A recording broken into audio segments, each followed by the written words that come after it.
First injury happened in the roadside. The first injury, after coming to the hospital, we do not maintain the blood pressure. There is hypovolemia. So we have finished with the eyes first, hands next. What are we going to do with the hands next? That is examination by palpation or see the patient by hand. Next, three things, because that inspection, whatever I have told, whatever inspection, all this would not have taken you more than 1 minute to observe. Just a quick glance at the patient. All these things must run through your mind so that you finish it off in 1 hour. You don't draw a chair to the patient, all things are quick inspection. Now next is three important things right from the day we know medicine: pulse, BP. Pulse. Why pulse is important in management? A patient with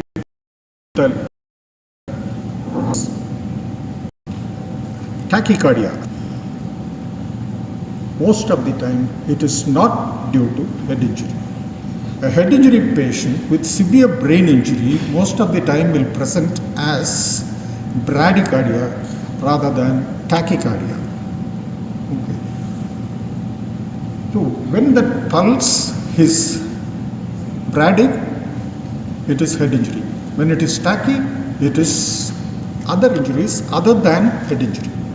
Most of the time it's a visceral injury. Patient is in shock.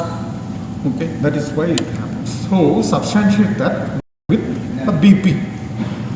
When the blood pressure again is low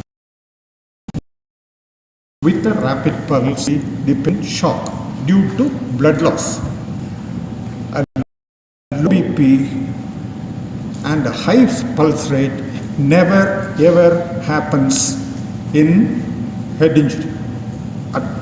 Definitely at a final stage it can happen, but in the beginning stages it doesn't happen. Why I am telling this, if you are going to collect about 1 liter of blood in your abdomen or 1 liter of blood in your thigh due to fracture shaft of femur, still patient can be conscious but he will be in shock.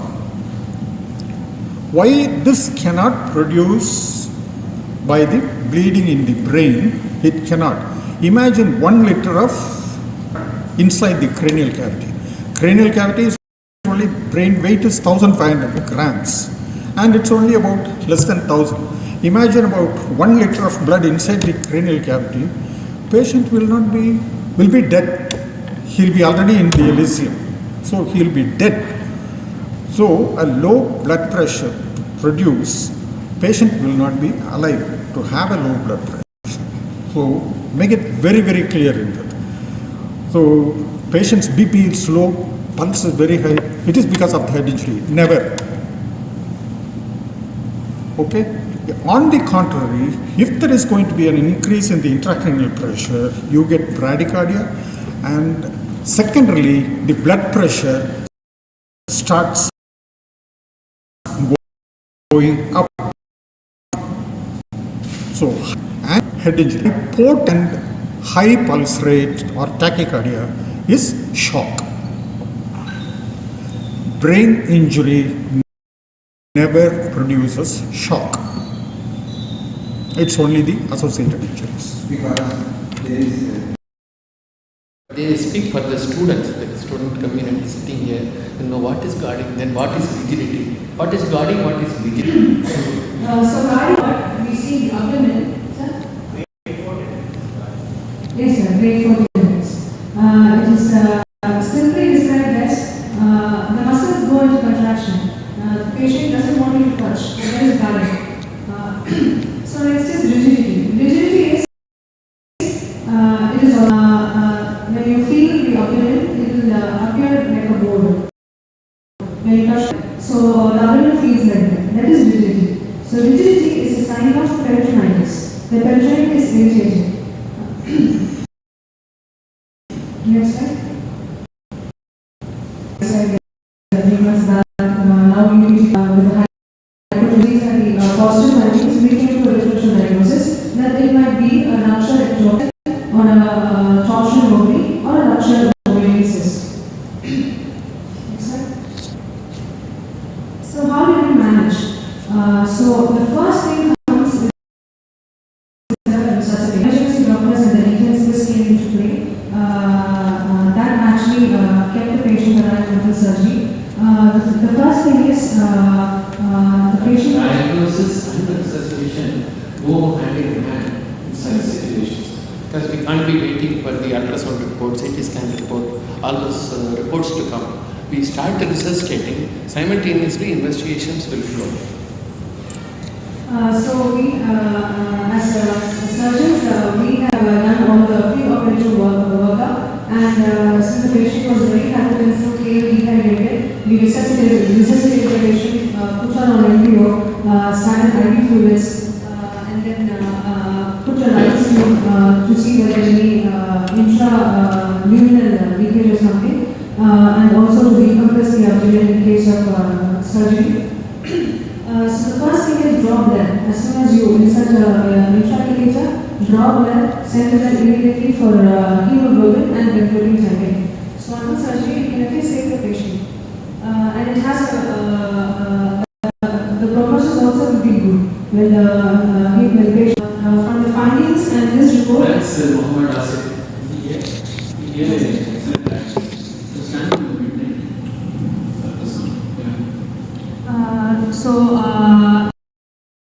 Agents.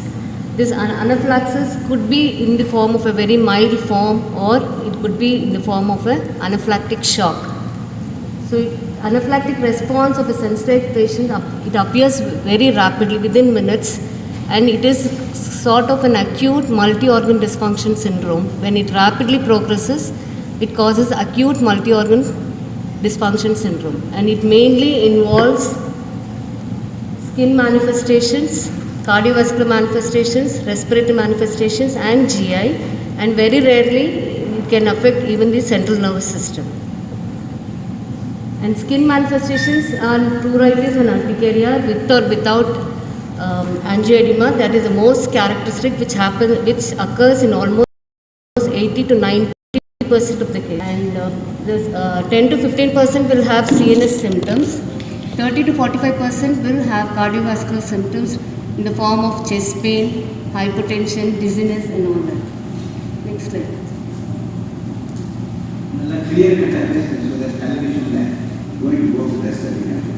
So what are the Sometimes you repeat the so that they don't listen second time. So what are the commonest causes of that can cause anaphylaxis?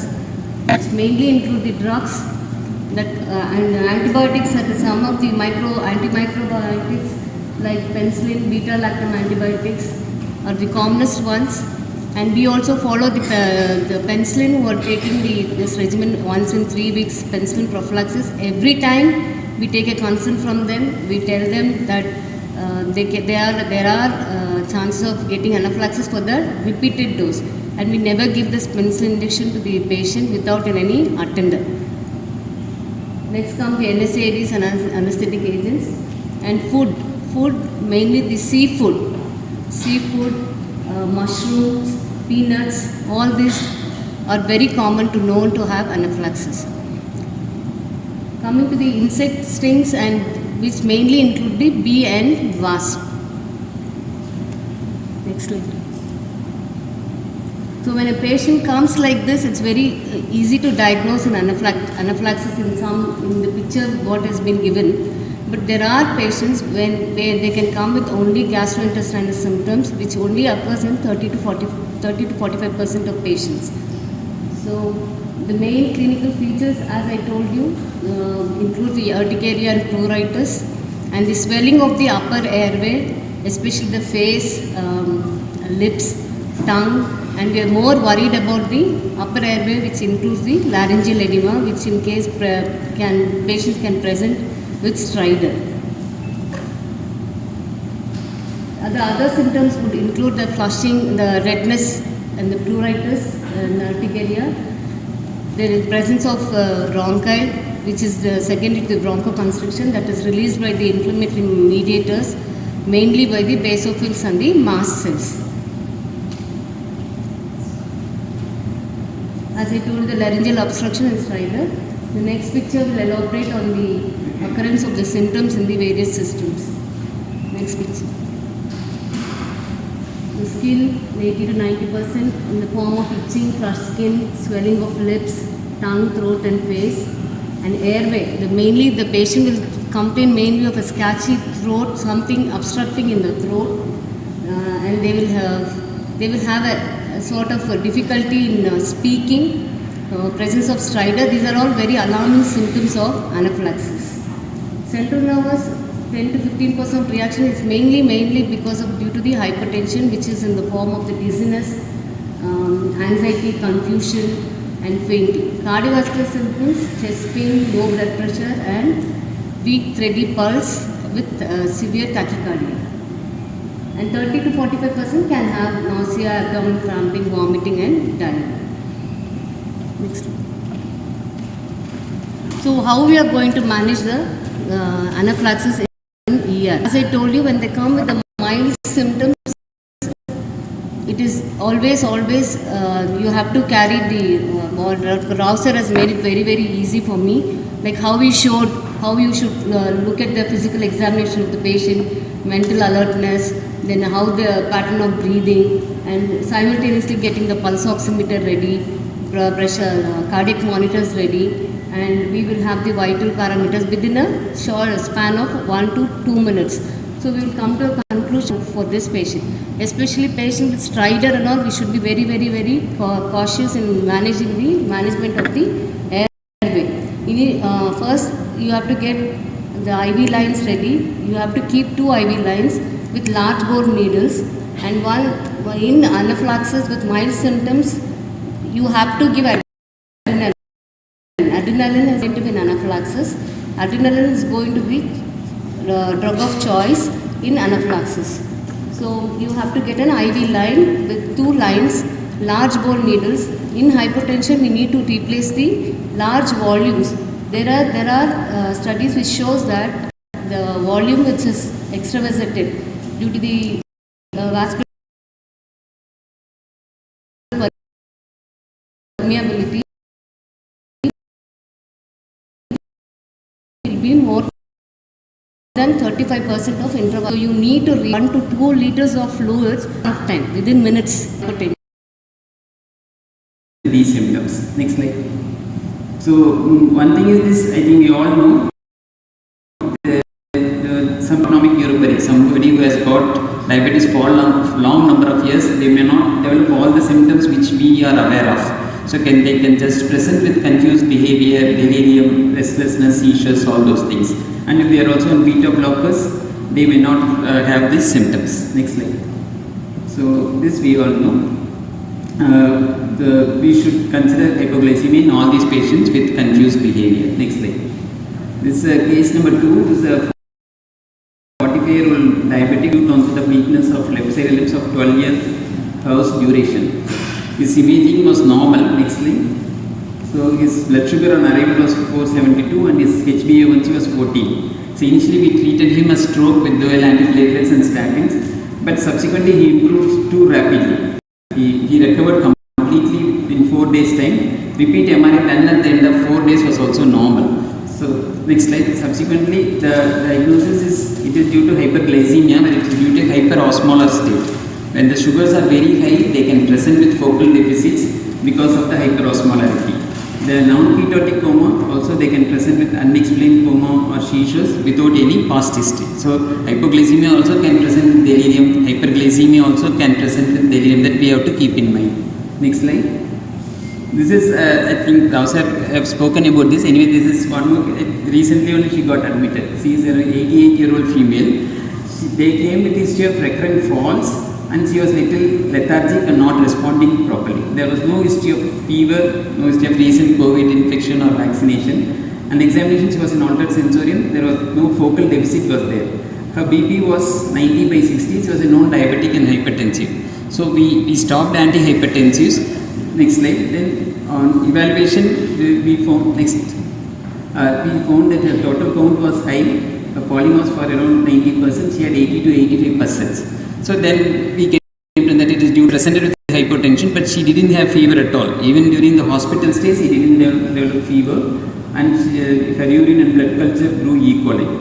Initially, she was started on Magnexport with urine percents report. Subsequently, since the BP continued to be low, then we started her on meropenem, and she got better, and we have discharged her yesterday. So that is what I think also I have already told. The sepsis, they may not present with, they may not have fever all the time. So in an unexplained hypotension or delirium, especially in elderly, we should suspect urosepsis, and this we have learned over a period of time. Next slide. Next slide. Next slide. So this is some basic concepts about consciousness and how to approach delirium. What do you mean by consciousness? Generally we write in the notes conscious like that, and next line we will be writing restless, irritable or drowsy like that. So these two terms are contradictory. When we say conscious, that means the ability of the patient to respond to external and internal stimuli in an appropriate manner. So that is what defines consciousness. It has two components, one content, the other one is arousal. Arousal means the patient should be awake and alert. That depends on the next slide. That depends on the brainstem. The brainstem has got an ascending reticular activating system which is necessary for arousal. So if your ARS is working properly, the patient will be awake and alert. Once he is awake and alert, his thought process has to be good. His cognition, orientation, all those things should be. That depends on the function of the cerebral hemisphere. So for arousal, brainstem. For his thought process, the cerebral hemispheres. If any of them, one of them goes wrong, the patient will go in for altered sensorium. Next slide. So this is, I think we all know, it's exudes from the brainstem and it sends impulses diffusely to both the cerebral hemispheres. So damage to brainstem, ARS in the brainstem or its projections can cause delirium. Next slide. So this thing is what a pictorial representation for somebody who has got normal consciousness, both the cortex and ARS is working properly. If somebody has got a vegetative state, that we know their cortex is working, their cortex is not working, that's why the cognition is not there, but the arousal is there. So that is because of the preservation of the ascending reticular activating system. When somebody has got brain death, there is an irremediable damage to the brainstem. Even the cortex may be affected, may not be affected, but because of damage to the brainstem, they will have brainstem death. Locked-in syndrome, it's not the whole of the brainstem is affected, only the ventral cortex is affected.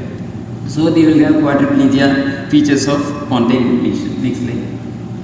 So then, how do you say when somebody has got an altered sensorium? That is what, the first thing is recognition, that somebody is not in his normal state of mind. So first what we have to know is that there is an acute change in mental status. So patient will say that he was little irritable or restless, he was sleeping all the day. When they come to the hospital, generally in a hurry, if we ask them, they will say the patient was absolutely normal till yesterday night. From today morning, he was like this. And when we probe further, he might be little restless, little irritable, not taking food properly, or little more sleepy for 1 or 2 days. That will give us a clue what is the reason for his altered sensorium, whether it is due to stroke or due to sepsis or something else is going on. So an acute change in mental status and a fluctuating course means delirium. That is called as sundowning phenomenon. It will be apparently little better during the daytime. As evening goes on, the person becomes more restless or irritable or agitated. So these two things, if we are able to answer these two questions, then probably the patient is in delirium or not, we will be able to come to a conclusion. And there should be, these things should be there, that he should have an altered thought process and he should be having inattention. Inattention, we generally ask them to do months of the year backward or days of the week backward, or when this frontal lobe function he should have. So, and disorganized thinking, if you ask him where are you, where is he from, all those questions, if there is any disorganized thinking, there is inattention, then this patient is in delirium. This is how we diagnose somebody who has got a delirium or confused behavior. Next. There are scales for that. This is available in the net. This one is called as confusion assessment method, CAMP-ACU score. There is a brief confusion assessment method is also there. This is very easy to do. For example, you ask a question to the attender or yourself. is the patient is in altered mental status or does he have fluctuating pores? If you say yes, then you ask for inattention. You ask the patient to name the month backwards from December to July. If he makes more than one error, then you ask for whether there is an altered level of consciousness, that is only based on sedation. If not, disorganized thinking. These simple questions we will ask them. If he is able to use it, then it is delirium. If not, then we have to look for other causes. So this is an easy method. This can be done within a minute or 2 minutes time. So this will help us in diagnosing whether the person really has got delirium or not, or is he confused or not. Next slide. So these things, most of the time it has been told, but anyway, first history. Overweight means whatever the weight is, the overweight or the melina is called. It's overweight. You can see the weight is described the weight. Okay. So what is occult weight? Occult weight means we know the patient also don't know. We also know the patient don't know whether there is a melina or upper GP or hematemesis, or if you put NIH2 or NJ2, nothing will be there. But patient will hemoglobin start dropping. Okay, so either they have identification anemia or occult blood will be positive. That's the occult weight. Somewhere weight is there, we don't know where it's at. Our patient also don't know. Absolute GP, that is a melina. And sometimes trickling of blood, and all the investigation, including CT, angio, and endoscopy, colonoscopy, everything will be normal. So this is obscure area. So those non-reachable area, somewhere weight is there, so that presented as melina hematemesis, that is called obscure area. So we classify this GA into two parts, either upper GA or lower GA. So what is the landmark that divides upper and lower GA? You know what is it? It's called ligament of Pease. So the ligament starts from the diagonal and up to the duodenal junction. So from this above that part, esophagus, mouth, oral cavity, esophagus, stomach, first, second, third part of the duodenum, up to this area is called upper GA. And beyond this, the ligament of Pease, small lower and the lower colon, rectum, beyond this lower GA. So any beyond that area is called lower GA, above that is called upper GA. So most common weight is from upper GA. 50% is from upper GA, 40% is from lower GA, and only 10% obscure GA. And we should initially, during this initial assessment, we should assess whether it is from upper GA and lower GA. There are a few points. One is pure hematemesis or melina can occur in upper GA. Hematochezia, that is also the first blood in the stools is called hematochezia. Okay, and if you put NJ2 or external after that, either blood or coughing around the material is coming, this is due to upper GA. And there's nothing is there in clear, if it is a clear provision natural right tube or natural gastric tube, so it may be due to just beyond the clear, that's lower GA. And if you auscultate and put your stethoscope, auscultate also, if it is increasing because blood in the stomach and also increase the motility of the body, the increase of the bowel sounds. But in case of lower, the will be normal. Blood in the small bowel releases the nitrogen. So the protein from the blood releases the nitrogen, causing increase in the blood urine or creatinine level. Urine and nitrogen will be elevated more than creatinine. So increase in blood urine and nitrogen, hyperactive bowel sounds, and blood in the nasogastric aspiration indicate everything is from upper GA, not from the lower GA. Only the hematochezia is representing lower GA. Okay. So what is hematemesis and what is melina? Hematemesis means vomiting out of fresh blood. The vomitor is called hematemesis, or it can be coffee ground vomitus. Coffee ground vomitus indicates some chronicity, and fresh blood indicates some acute episode of blood vomiting. Okay. So melina, what is melina? Definition of melina is black, oily, oil-smelling fluid which sticks to the pant. So the often asked questions in the exam, and they ask you to describe the melina. So the 5 points are important. Black, oily, oil-smelling fluid which is sticking to the pant. It is very difficult to wash out from the pant.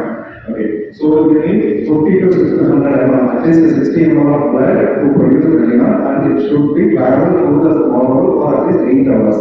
The mechanism is the blood is turned into asymptomatic. This asymptomatic gives the problem of black oil. Okay. Okay, so this is Black Valley Schools, 6 to 8 hours, 8 hours is okay. Okay. So it may cause it's even though to control the bleeding drugs or endoscopy matter, Melina will be processed for 5 to 6 days because the entire blood which is there in the stomach has to clear it from the small bowel and the large bowel. And if the bleed, is it true only upper GI have melena and not from the lower GI, or always upper GI represent as melena? It's not like that, exceptions are there because any massive bleed, first bleed from the upper GI with hurrying increased motility will lead to first bleeding from the rectum. Okay, you understand? Any massive bleed, because of bleeding into the small bowel or in the duodenum with increased motility of bowel also cause first bleeding. Emergency and hypertensive urgency. So what I tell students is E for E. So meaning end organ damage is there, it is emergency, and if there is no end organ damage, it is urgency. That's the first thing that we need to understand, because we all know hypertension is a very common disease and lot of our people do not take medicines for the same. So hypertension is called the disease of the halves, meaning only half of the people who have hypertension know that they have hypertension. That's the first thing. And only half of them get medicines, that is get treated for the same medicines. Only half of them have controlled blood pressure. Half. So half of them are undiagnosed. Those who are diagnosed, half of them do not take medicines, and only half of those who take medicines have controlled blood pressure. So hypertensive emergencies and urgencies are very common things which we are going to see in our clinical practice, especially as Indian population rapidly ages. So hypertensive urgency is defined as a severe elevation in BP without evidence of ongoing or acute end organ damage, whereas hypertensive emergency, there is end organ damage, and hypertensive crisis is a broad term which encompasses both urgency and emergency. So E for E, emergency means there is end organ damage, urgency means there is no end organ damage. Next slide. So specifically, these definitions have not incorporated, specifically these definitions have not incorporated any absolute BP numbers. This is something that we should watch for. So even though some books say severe hypertension is more, systolic BP more than 180, diastolic more than 110, this is standard one book. In some books they give it as 180, 120, in some books it is 190, 110. So but what we need to understand is all these definitions are devoid of absolute BP numbers, because the level at which the target organ damage develops depends most importantly on the clinical substrate and the rapidity at which the BP rises. This is something I want all the postgraduates to understand. In none of the books there is a definition for hypertensive urgency. BP more than this much is hypertensive urgency, BP more than this much is hypertensive emergency. Appdi kedayadu, it is not there. That is because I am again reiterating, it depends on the clinical substrate, point number one, and the rate of rising BP. Because a 70-year-old gentleman who is chronically hypertensive for the past 20 years may tolerate a BP of 220, 120 very easily, whereas a young person who has developed acute glomerulonephritis may develop encephalopathy at a BP of 160, 90. So that is what we need to understand. So the clinical substrate and the rapidity of the BP rise, these are the most important things rather than absolute BP numbers. So that's the only thing which I want all of you to understand. It's not the level of BP but the rapidity at which the BP rises, so that the body's own compensatory mechanisms like auto-regulation may fail if the BP rises rapidly. So that is the thing that we need to understand. Be done simultaneously, and also care should be taken to protect the cervical spine. So again, another problem when you try to look at the airway, if you don't protect the cervical spine in the initial stage, you can aggravate an existing cervical injury. So this is the primary survey. So as we are doing this primary survey, airway, breathing, circulation, disability and exposing, we should make sure that we protect the cervical spine, we put in an IV cannula, and we send in the investigations. So all these have to be done simultaneously. So airway, a few points when we are looking at the airway. Again, protect the cervical spine before you start mobilizing the head to protect the airway or to secure the airway. See the airway. How will you see the airway? Suppose there is any mud or any fluid in the oral cavity, make sure you clear it, use suction, see the airway, and then if necessary secure the airway with a LMA or ET tube or a tracheostomy, whatever is required to secure the airway, please do and secure the airway. Also, if the GCS is less than 8, as was already covered since the morning in the previous sessions, GCS is less than 8, most probably you will need to intubate the patient. Breathing, if a patient is not breathing properly, there is it's not only trauma that can be the cause of breathing difficulty. It can be neurological, there can be a head injury also, there can be a traumatic chest injury. Also rule out surgical causes of breathing difficulty. So it's not always just the trauma alone, but also make sure that you examine the chest and look for hemothorax, pneumothorax. Tension pneumothorax can occur in a case of pre-existing small pneumothorax after intubation and ventilation. So that also has to be kept in mind. And failed chest. Circulation, again, instead of just looking at bleeding as a cause of circulatory disturbances, also think of cardiothoracic cause. So usually we divide circulatory disturbance or shock into two types. One is hemorrhagic, the other is non-hemorrhagic.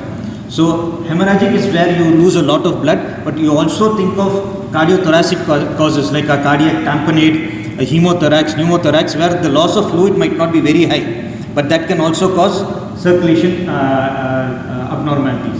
And again, to re-emphasize, please, if you don't have an IV access, then it becomes very difficult in dealing with a case of hemorrhagic shock. And grouping and typing, then we cannot give compatible blood. So send investigations immediately and arrange for fluids.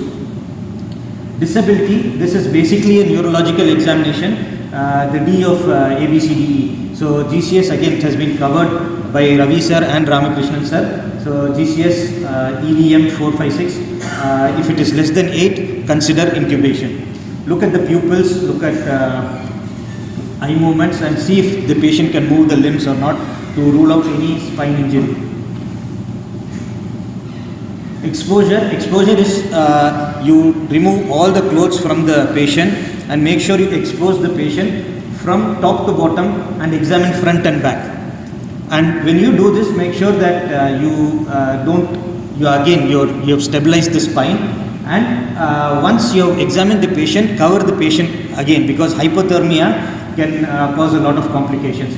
And if those how many of you regularly do log roll in the ER?